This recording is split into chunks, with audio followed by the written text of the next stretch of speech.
Good morning, सुप्रभात। स्वागत है आप सभी का। आप देख रहे हैं समृद्धि न्यूज और मैं हूं आपके साथ पूजा तंवर। वक्त हो चला है दिन भर की बड़ी खबरों की ओर रुख करने का। शुरुआत करेंगे दिन की सुर्खियों के साथ। उत्तर प्रदेश में आज निकाय चुनाव के तहत दूसरे चरण की वोटिंग होनी है। तमाम पार्टियां इस चुनाव में जीत हासिल करने के लिए ताबड़तोड़ रैलियां और जनसभाएं भी कर चुकी हैं। इसी कड़ी में यूपी के पीलीभीत में बीजेपी के नेता साध्वी प्राची ने जनसभा को संबोधित करते हुए समाजवादी पार्टी और कांग्रेस पर निशाना साधा। निर्दलीय उम्मीदवार को बताया सांड, कहा ये कहीं भी घुस सकते हैं। केशव प्रसाद मौर्य ने सपा पर जमकर हमला बोला। उन्होंने कहा जहां राम भक्त रहेंगे वहां सपा नहीं रहेगी। अब नीतीश कुमार की नजर महाराष्ट्र पर है। इसी के तहत आज वो मुंबई पहुंच रहे हैं, जहां वो महाराष्ट्र के शीर्ष नेताओं के साथ बैठक करेंगे। नीतीश कुमार के इस कदम से बीजेपी की मुश्किलें बढ़ सकती हैं।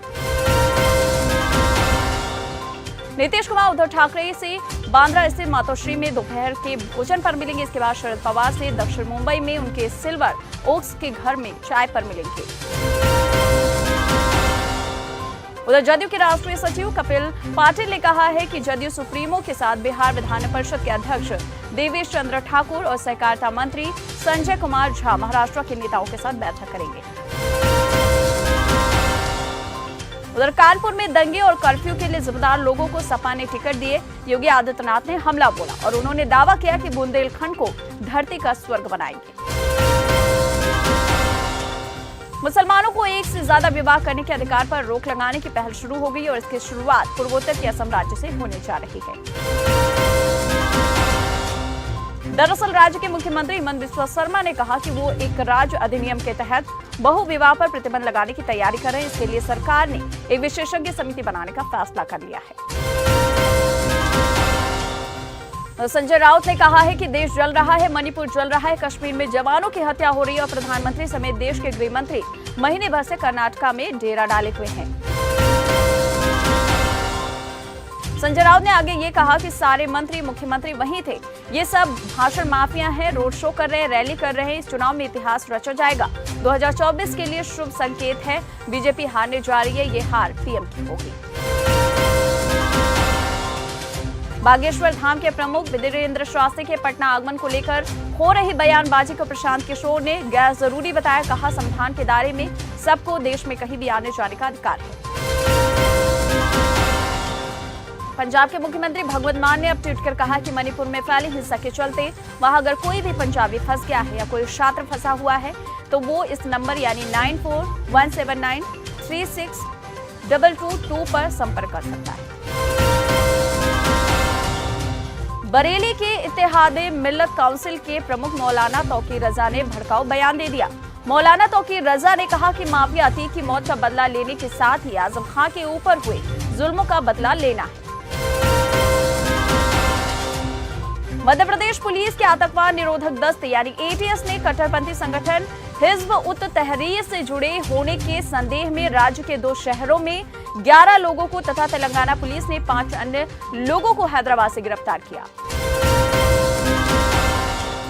मणिपुर की वर्तमान परिस्थितियों के चलते उत्तर प्रदेश के छात्रों को सुरक्षित निकाले के अभियान के अगले 2 दिनों में सकुशल घर वापस लाने के लिए प्रयास किए जा रहे हैं। सुकेश चंद्रशेखर ने जारी अपने पत्र में अब कहा है कि केजरीवाल देश के कानून के लिए बिल्कुल भी सम्मान नहीं करते और पिछले 2 दिनों से जेल अधिकारियों के माध्यम से मुझे धमकियां भेज रहे हैं और मेरे परिवार के सदस्यों को भी धमकी दे रहे हैं।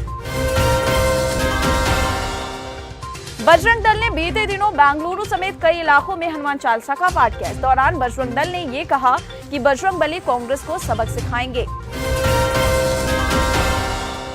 पंजाब की जेल में रहते हुए गैंगस्टर लॉरेंस बिश्नोई अपना नेटवर्क पाकिस्तान में मजबूत कर रहा था। बिश्नोई को पंजाब जेल से गुजरात की साबरमती जेल में शिफ्ट किया गया है। बागेश्वर धाम के पीठाधीश्वर धीरेन्द्र शास्त्री अपनी बिहार यात्रा को लेकर सुर्खियों में छाए हुए हैं। बिहार में लालू प्रसाद यादव की पार्टी राष्ट्रीय जनता दल धीरेन्द्र शास्त्री का पुरजोर विरोध कर रही है। वहीं अब तेज प्रताप यादव ने कहा कि बागेश्वर बाबा रोजाना अपने आदमियों को माफी मांगने के लिए बिहार भेज रहे हैं। बागेश्वर बाबा कायर और देशद्रोही है। वो हिंदू और मुसलमानों को लड़वा रहे हैं। आपको बता दें धीरेन्द्र शास्त्री 12 मई को पटना में दरबार लगाने वाले हैं। 13 से 17 मई के बीच वो पटना में भागवत कथा कहने वाले हैं। उनके इस कार्यक्रम को लेकर बिहार में बवाल मचा हुआ है। इधर केंद्रीय मंत्री आर.के. सिंह ने कहा है कि बागेश्वर बाबा को वो जानते ही नहीं। कौन है बागेश्वर बाबा? इंडियन आर्मी की यूनिफॉर्म को लेकर बड़ा बदलाव हुआ है। 1 अगस्त से ब्रिगेडियर और उसके ऊपर के रैंक के अधिकारियों के लिए एक समान वर्दी होगी, भले ही उनके मूल कैडरों नियुक्ति कुछ भी हो। ईडी ने छत्तीसगढ़ में चल रहे 25 रुपए प्रति टन कोयले पर कमीशन मामले में विधायकों को और एक आईएएस अधिकारी समेत 2 आरोपियों की 51.40 करोड़ रुपए की संपत्ति अटैच कर ली है। मुख्तार अंसारी के शूटर अंगर राय पर यूपी पुलिस का शिकंजा कसता ही जा रहा है। IS 191 गैंग के इस सदस्य को पुलिस तलाश रही। अब गाजीपुर में अंगद राय की 7.17 करोड़ रुपए की प्रॉपर्टी कुर्क कर दी गई है। कर्नाटक के पूर्व मुख्यमंत्री और कांग्रेस नेता सिद्धारमैया ने कहा कि कर्नाटक के लोगों के रुझान को देखकर लगता है कि कांग्रेस 130 से 150 सीटें जीतेगी। भाजपा सरकार के खिलाफ लोगों में आक्रोश है। तो वहीं कर्नाटक बीजेपी के वरिष्ठ नेता KS ईश्वरप्पा ने कहा है कि कर्नाटक में बीजेपी को 140 से ज्यादा सीटें मिलने का दावा है। कांग्रेस के घोषणा पत्र में बजरंग दल पर बैन को लेकर अब जगदीश शेट्टार ने सफाई दी। उन्होंने कहा कि ये एक बहस का सवाल नहीं। मैंने पहले ही कई मौकों पर कहा है कि किसी भी संगठन पर प्रतिबंध लगाना अगर संविधान के खिलाफ है तो ये शक्ति केंद्र सरकार की निहित में है, न कि राज्य सरकार में। भाजपा सांसद तेजस्वी सूर्या ने अब कहा है कि कर्नाटक जो बजरंग बली की भूमि है, वहां के लोग 13 मई को सभी बातों का जवाब दे देंगे। हमें खुशी है कि कांग्रेस में कम से कम किसी तरह की पूजा तो शुरुआत हुई।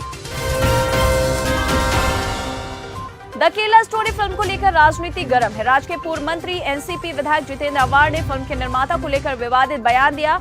निर्माता को सरेआम फांसी पर लटका देने की बात कह दी। हालांकि फांसी पर लटकाने वाली बात पर बहस छिड़ने के कुछ समय बाद अवार्ड ने सफाई देते हुए कहा कि उनका ये बयान गुस्से में निकला था, वो मौखिक गुस्सा था। कर्नाटक में मुस्लिम के आरक्षण खत्म करने के मामले में अगली सुनवाई 25 जुलाई को होगी। अदालत में सीनियर वकील ने कहा, अमित शाह ने मुसलमानों के आरक्षण खत्म करने की बात करते हैं। जो जज साहब ने कहा कि उन्हें ऐसा बयान नहीं देना चाहिए। इस्लामिया शरिया कानून कायम करना था मकसद। हिज़्ब उत तहरीर के 11 लोग एमपी से गिरफ्तार किए गए। चुनाव से पहले कैबिनेट की मीटिंग में शिवराज सरकार ने किसानों को बड़ी सौगात दी। कैबिनेट मीटिंग में सरकार ने 11 लाख से अधिक डिफॉल्टर किसानों का ब्याज माफ करने का फैसला किया है। मुख्यमंत्री अशोक गहलोत की ओर से एक बयान जारी किया गया था। इसमें गहलोत ने कहा कि जिन विधायकों ने 2020 के राजनीतिक संकट के दौरान कई विधायकों को पैसा दिया गया, जिन विधायकों ने ये पैसा लिया वो पैसा अमित शाह को वापस लौटा देना चाहिए।